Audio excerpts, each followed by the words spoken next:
¿Sabes de dónde viene la palabra estrés? ¿Qué lo provoca? ¿Cómo nos afecta? ¿Qué hacer para evitarlo? Estrés proviene de la física y la arquitectura y se refiere a la fuerza que puede deformar o romper un objeto al aplicársela. Allá por los 50, un médico fisiólogo, director del Instituto de Medicina y Cirugía de la Universidad de Montreal, Hans Hugo Bruno Celli, utilizó el término en un estudio en el que descubrió que pacientes con diferentes dolencias tenían síntomas similares, atribuibles a los esfuerzos del organismo para responder al estrés de estar enfermo. Inquietud, nerviosismo, insomnio, desorden, olvidar cosas, taquicardias, trastornos respiratorios, renales, digestivos, intestinales, visuales, auditivos, problemas de piel, caída de pelo, patologías psiquiátricas y un largo etcétera. Síntomas que llamó GAS, síndrome de adaptación general o síndrome del estrés. Y consiste en vivir algo como si fuese una amenaza física o emocional, una alarma, un peligro o un desafío, lo que produce una resistencia que conlleva un enorme desgaste. La primera fase es la de alarma, luego viene la de resistencia y por último la de agotamiento. Ante una alarma, reaccionamos huyendo, atacando o paralizándonos. Se conoce como eustrés, una respuesta funcional cuando soluciona el problema, pero cuando no lo resuelve, manteniéndose la situación, se convierte en distrés, una resistencia prolongada en el tiempo que produce un agotamiento en el organismo, aumentando la posibilidad que aparezcan enfermedades como úlceras, alergias, insomnio, reumatismo, hipertensión, arteriosclerosis, infarto de miocardio, cáncer, etc. Y bueno, quizás te estés preguntando ¿cómo se produce? Ante problemas de pareja, padre, jefe, compañeros de trabajo, enfermedades, pérdida de trabajo, cualquier tipo de crisis, mi respuesta puede ser no actuar por temor y esto, prolongado en el tiempo, provocar el agotamiento físico y mental, estrés crónico, al que podemos acostumbrarnos. Cuando me digo no soy capaz, no puedo, no sé, no valgo, me van a juzgar, criticar, ese diálogo interno, a veces inconsciente, provoca la alarma que desregula el sistema nervioso. Los juicios son posicionamientos sobre lo que está bien o mal, pensamientos morales en los que creo, heredados de tradiciones y normas, algunas ancestrales, que sirvieron a otros, pero que a mí me están produciendo una lucha interna entre pensamiento y sentimiento, generando estrés y en ocasiones tener una doble cara social y personal. Te dejo la distinción congruencia y coherencia para que la veas al finalizar este vídeo. Luego están la culpa, el temor y la vergüenza, emociones claves en los conflictos internos, generadoras de estrés. Busca un vídeo que hice sobre esto en el canal. ¿Qué puedo hacer? De la raíz fi derivan fianza, fiar, confianza, fidelidad, confidencia, confidencialidad, fe. Tengo fe en alguien en quien creo, me fío y hago confidencias porque es confiable. No va a traicionar la fianza que en el deposito.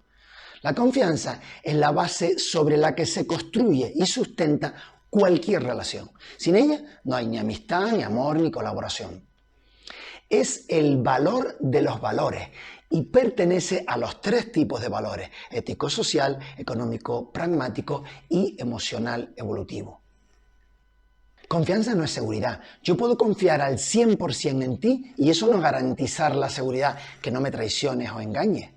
La confianza es una emoción consciente y voluntaria que siento al creer, es decir, al tener fe en mí, en la vida, en Dios o en lo que tú quieras.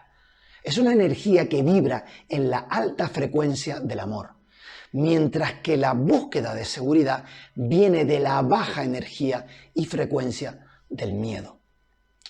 A mayor confianza en mis habilidades, capacidades, conocimientos, posibilidades, más elevada será mi energía y vibración, mientras que cuanto más seguridad y control, mayor es el miedo y más baja mi energía. Qué diferente es todo cuando se hace con y por amor que cuando se hace con y por temor, ¿verdad? La seguridad que busca el temor siempre dependerá de cosas o de terceros. La confianza depende de mí. Lo único que es seguro es que voy a morir. Mientras, yo puedo elegir vivir con miedo o con confianza.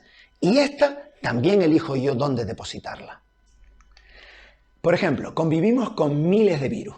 Yo puedo confiar en mi sistema inmunológico, fortalecerlo con ejercicio, comida variada y saludable, en respiración consciente, con métodos como por ejemplo el de Wim Hof, cuidar mi salud sin tabaco, alcohol, azúcar y tomar medidas de precaución que eviten contagios. Cuidar mi mente, evitando intoxicarla con excesos de información.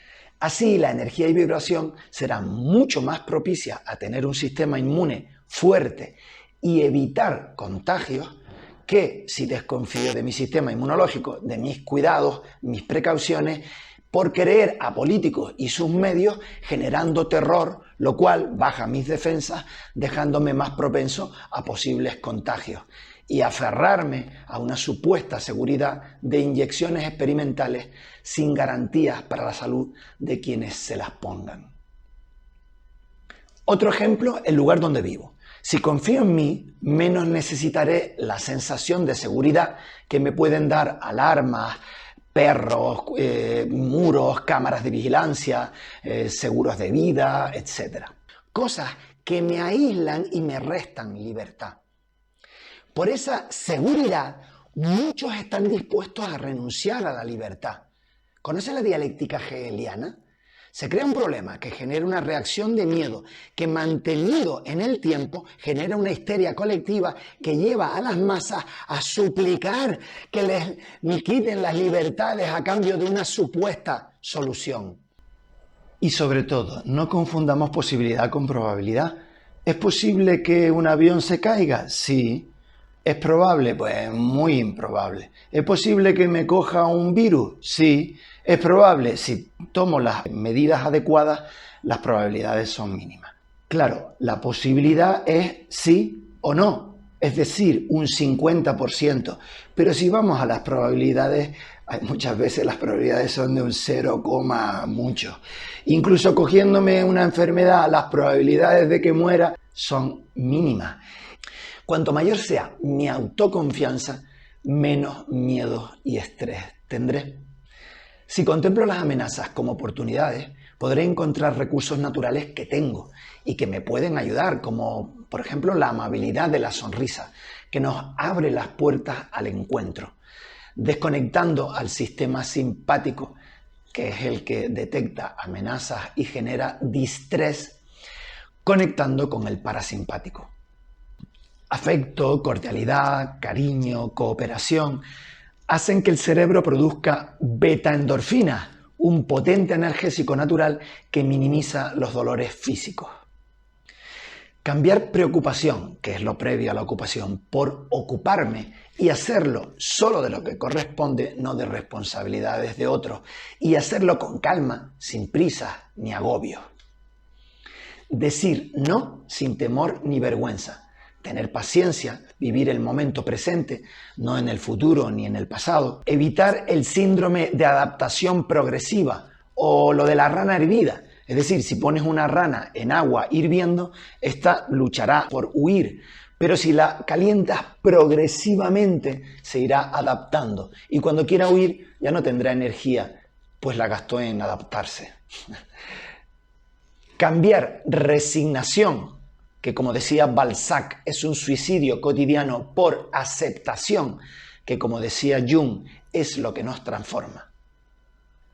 Reflexionar qué es lo que no estoy aceptando. Cambiar perfeccionismo y exigencia por excelencia. Aplicar liviandad a todo y mucho humor. Y hacer el amor a diario. Ya me gustaría. Deportes, comer sano, escuchar música y bailar mucho. Soltar los apegos obsesivos a cosas y personas. El apego al dinero nos hace esclavos de la constante búsqueda de más, restándome libertad y generando estrés. Ama a tu pareja mientras fomentas tu crecimiento personal y autoestima. El temor a defraudar a la familia, pareja, amigos, o de no cubrir las expectativas que depositaron en mí, son ideas que restringen mi libertad. Y con nuestros hijos, cambiar la educación basada en obediencia y exigencia por reflexión y desarrollo de criterio propio, habilidades sociales, emocionales y ser un ejemplo viviendo los grandes valores para que aprendan por imitación. Las empresas exigentes que no apoyan a sus trabajadores disminuyen su concentración, motivación, productividad, comunicación y acaban quemándolos. Una sociedad orientada a la búsqueda de una supuesta mejor calidad de vida mediante el endeudamiento hacen que el pago de intereses, hipotecas y créditos aumenten el estrés. Antes de explicar la ansiedad como un nivel de conciencia emocional, decir que hay quien apunta que algunas de las emociones como la ansiedad pueden tener una causa física como la hipoglucemia funcional, es decir, descensos rápidos del nivel de azúcar en sangre asociado con reacciones excesivas al consumo de azúcar, alcohol o sedantes. Las cosas suceden y mientras a unos no les afectan, otros pueden sentir ansiedad. Dependerá de la predisposición interior y la vulnerabilidad de cada uno. La acumulación de experiencias emocionales desde pequeños impactos a shocks y traumas a lo largo de nuestras vidas, los reprimimos en el subconsciente hasta que se manifiestan a veces en forma de ansiedad. Antonio Blaine habla del yo-idea, la idea que tengo yo de mí mismo, y del yo-ideal. Y cuando no me gusta ese yo-idea o no consigo lograr determinados objetivos, tendemos a imaginar que en el futuro se cumplirán o las conseguiremos. Cuando pasa el tiempo y ese ideal no llega, se activa la ansiedad. Y si esta no se atiende y se prolonga, podemos llegar a un ataque de ansiedad, incluso a sentir que vamos a morir. Estoy en ese 20% de la población mundial que lo ha experimentado. Dice Marian Rojas que la ansiedad es a la mente lo que la fiebre al cuerpo. ¿Y qué hacer para prever esto? Suscribirte ya y darle a la campana. La atención dirigida, enfocarnos, permite distanciarnos de las preocupaciones, temores y ansiedades. Requiere entrenamiento y es progresivo. Al principio lo conseguiremos por breves instantes, pero poco a poco iremos agrandando el tiempo, calmándonos, sirviendo además como mecanismo defensivo para futuros impactos emocionales. Y recuerda, que no sea fácil no implica que sea imposible. Respirar lenta y profundamente durante varios minutos actúa inmediatamente. Provocar mediante los 5 sentidos ese estado de tranquilidad, mirar un lindo paisaje, escuchar la naturaleza o una música placentera, saborear algo que nos encante, el perfume de una flor, una caricia. Dedicar tiempo diariamente a visualizarme en un estado de relax provoca un impacto en el subconsciente que minimiza la ansiedad. Afrontar los miedos ayuda a trascenderlos. Huir de ellos es aplazarlos, enquistarlos. Acompañarnos de un buen coach profesional nos permite detectar las creencias limitantes que esconden los temores. Bajar el ritmo de vida y discernir lo importante de lo urgente. Vivir en el amor, amarme, amar a otros, amar la vida, hace que desaparezcan todos los temores, porque donde hay amor no cabe el temor. Busca el vídeo que hice sobre miedo y temor. Vivir preocupado por la incertidumbre, mirando continuamente los medios y las redes, aumenta la sensación de amenaza. Estar más en contacto con la naturaleza, meditar, yoga, pues todo lo contrario. Separar y ocuparte de lo que está en tus manos y dejar de enfocarte en lo que no dependa de ti. ¿Estoy colocando mis ideales y mis metas por delante de mí mismo? Mi compromiso es conmigo, no con mis metas. Estas son mapas que me ayudan a crear un contexto y un pretexto para avanzar. Además está el ritual del agradecimiento, que me conecta con algo más grande que yo. La gratitud de apreciar todo lo que me ha sido dado me aporta una energía que disipa lo negativo. Permíteme un cuento. Érase una vez 3 amigos que decidieron embarcarse en una aventura única, un sueño que llevaban mucho tiempo planeando. Visitar una isla mágica. Y por fin llegó el día. Al llegar, el guardián de la isla les dio las instrucciones. Tendrán que llevar 100 gramos de oro en polvo en esta cuchara. Disponen de un tiempo limitado, pero no sabrán de cuánto tiempo disponen. Cuando regresen, pesaremos el oro y la visita les costará la misma cantidad que el oro que hayan perdido recorriéndola. Irán por caminos diferentes. Uno de ellos estuvo todo el tiempo preocupado porque no se le cayese ni un solo gramo del oro, y al acabar el guardián le dijo: «Increíble, no ha derramado absolutamente nada. Por tanto, el viaje le ha salido gratis. Permítame una pregunta, ¿disfrutó de los paisajes?». Y este le contestó: «Pues la verdad es que apenas vi nada, preocupado por no derramar nada de oro». El segundo, temeroso de que el tiempo se le acabase y le impidiese verlo todo, se dedicó a ir apurado por toda la isla para poder verla al completo. Y cuando llegó había perdido todo el oro. Y el guardián le dijo: «Te va a salir cara la visita, pero dígame, ¿la aprovechó?». «Pues la verdad es que estaba tan agobiado que apenas pude disfrutarla». El tercero, al entregarle el oro, le quedaban 80 gramos y el guardián le dijo: «Ha perdido solo 20 gramos. ¿Pudo apreciar la visita?». «Pues la verdad es que me encantaron los paisajes, pude ver sus playas, bañarme en ellas, las montañas y con tranquilidad, pensando que habría tiempo suficiente para todo». La vida es un viaje a recorrer disfrutando cada momento, donde habrán bellos paisajes y caminos tortuosos, y dependerá de cómo quiera recorrerlo cada cual, buscando la seguridad de conservar hasta el último gramo, o hacerlo apurado, tratando de llegar antes que no se sabe quién a no se sabe dónde, o transitarlo saboreando el momento, tomándome mi tiempo.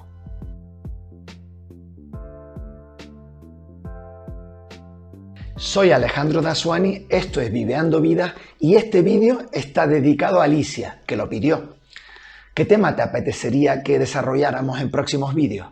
Pídelo también tú. Gracias por compartirlo y espero tus comentarios aquí. Abrazos, tribu.